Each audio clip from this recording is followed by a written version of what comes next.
On se pose souvent beaucoup de questions sur les rapports entre religion et raison. Les religions sont-elles les ennemis de la rationalité? Les vérités religieuses sont-elles conciliables avec les vérités de la science ou de la philosophie? Ce questionnement a des origines très anciennes.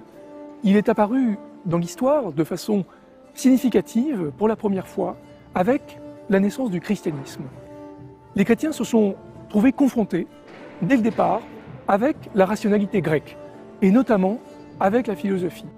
Et cette confrontation entre le christianisme et la philosophie a eu une influence considérable tant dans l'histoire du christianisme que dans l'histoire de la philosophie.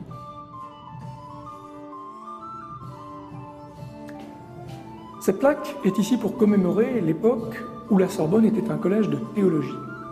Or, la théologie, c'est la science de Dieu. Cette discipline nous plonge donc d'emblée dans la problématique des rapports entre la foi et la raison. La théologie fait intervenir constamment la rationalité. Cette discipline est apparue dans l'Antiquité, dans le cadre de la confrontation entre le christianisme et la philosophie.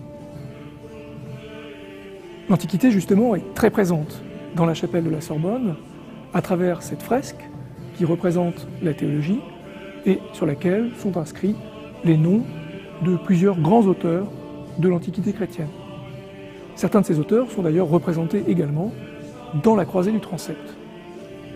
C'est à la découverte de ces auteurs et de ces textes fondateurs dans l'histoire du christianisme que je vous invite à travers ce cours. Nous évoquerons les différentes attitudes des chrétiens vis-à-vis de la philosophie. Certains lui sont hostiles, d'autres cherchent au contraire à s'en rapprocher. Nous parlerons des critiques que les philosophes adressent aux chrétiens, puis nous verrons quelle a été l'influence de la philosophie sur la constitution de la doctrine chrétienne et quel a été l'impact du christianisme dans l'histoire de la philosophie. Cette chapelle, construite au XVIIe siècle, dans une université fondée au XIIIe siècle comme un collège de théologie, est donc une invitation à remonter aux racines mêmes du christianisme dans ses rapports à la philosophie.